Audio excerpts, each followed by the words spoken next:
Buen día, bienvenidos a Comentarios al Evangelio del Domingo, en esta ocasión celebrando ya el Domingo de Pascua en el ciclo C del año litúrgico, en el que escucharemos un trozo del Evangelio de San Juan, capítulo 20, versículo 1 al 9. El texto dice lo siguiente: el primer día después del sábado, estando todavía oscuro, fue María Magdalena al sepulcro y vio removida la piedra que lo cerraba. Echó a correr, llegó a la casa donde estaban Simón Pedro y el otro discípulo, a quien Jesús amaba, y les dijo: se han llevado del sepulcro al Señor y no sabemos dónde lo habrán puesto.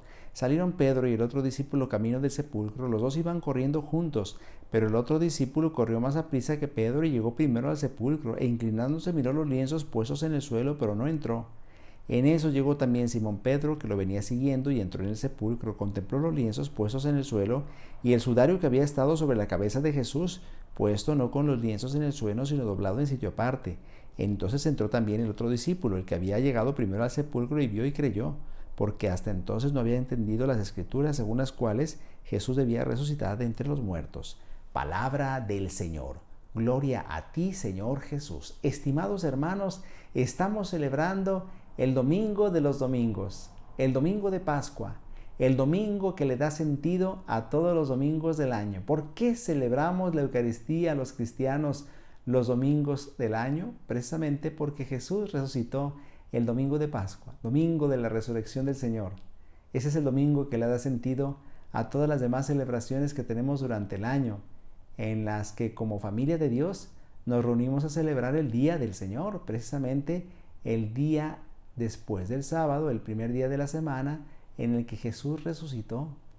Nos dice el texto de la Escritura que escuchamos hoy: el primer día después del sábado, es decir, el domingo, estando todavía oscuro, fue María Magdalena al sepulcro y vio removida la piedra que lo cerraba. María Magdalena, la más fiel, la más cercana a Jesús.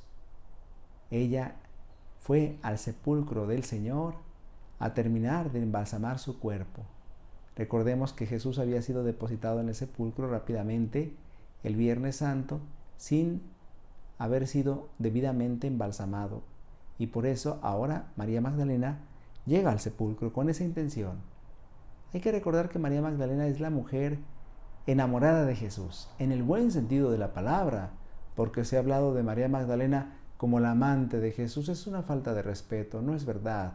No hay ningún fundamento en la Escritura que pueda dar pie a ese comentario. Más bien, María Magdalena es una mujer que ha sido beneficiada por la acción de Jesús. Se ha sentido amada y perdonada por Jesús, y por eso ahora lo sigue. Es una de sus seguidoras más fieles. María Magdalena, la representante de tantas mujeres que tan generosamente donan su vida por los hermanos en los servicios de la Iglesia.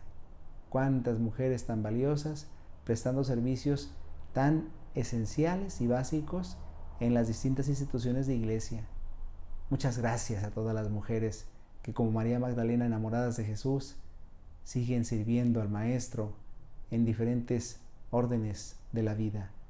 Y nos dice el texto entonces que María Magdalena echó a correr porque vio la piedra del sepulcro removida. Es decir, se dio cuenta de que el sepulcro estaba abierto.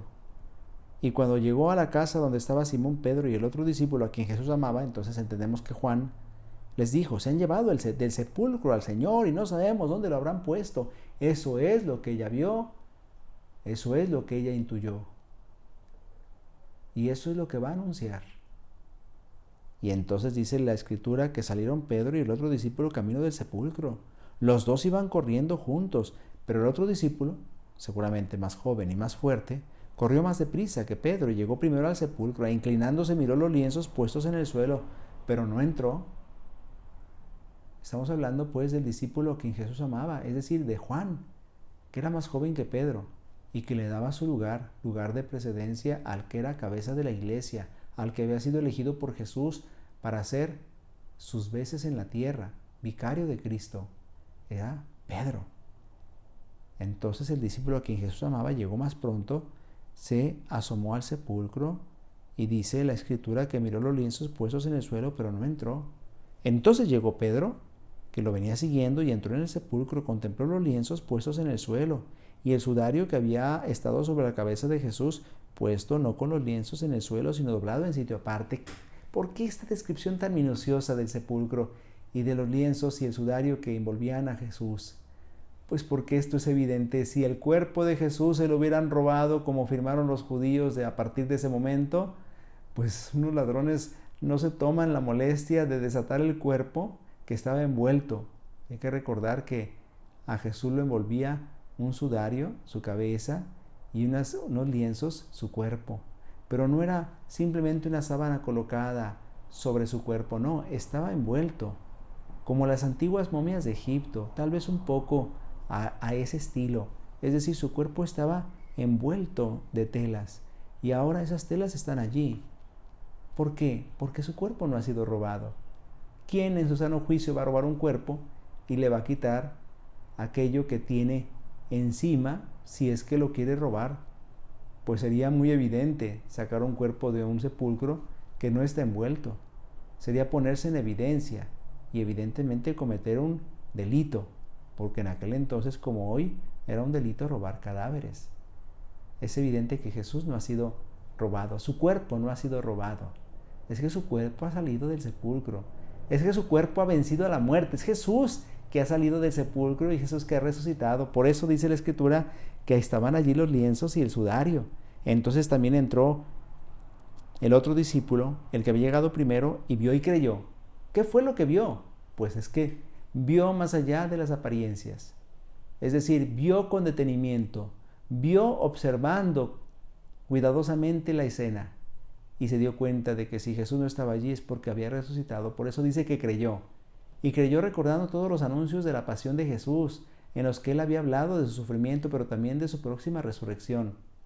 Y dice entonces el texto, porque hasta entonces no habían entendido las Escrituras, según las cuales Jesús debía resucitar de entre los muertos. Y claro, en ese momento cae en la cuenta el discípulo a quien Jesús amaba, que Jesús ha resucitado, que Jesús está vivo, que Jesús ha vencido a la muerte. Y por eso no está allí su cuerpo. No puede contener un lugar de muerte al que es la vida. Por eso el sepulcro vacío es un signo elocuente de la resurrección de Jesús. Dejémonos interpelar por estos signos de la vida nueva que Jesús ha conquistado con su muerte y resurrección. Dejémonos interpelar por la resurrección de Cristo, que nos llama a vivir una vida nueva. Dejémonos cautivar por el resucitado, que nos invita a vivir como resucitados ya desde aquí y desde ahora, para que nuestra vida, la de aquí, sea la vida de un resucitado, porque no podrá resucitar en el más allá el que no haya vivido como resucitado desde el más acá, es decir, desde esta vida, desde esta tierra, desde este mundo. El Señor esté con ustedes. La bendición de Dios Todopoderoso, Padre, Hijo y Espíritu Santo, descienda sobre ustedes y los acompañe siempre. Que pasen felices Pascuas, que pasen un feliz domingo de Pascua, domingo de la resurrección del Señor. Les deseamos a ustedes y a su familia que Jesús resucitado sea la alegría inmensa que inunde su hogar, que llene a sus familias de el gozo de saber que Jesús vive y que nos ha traído vida nueva a todos.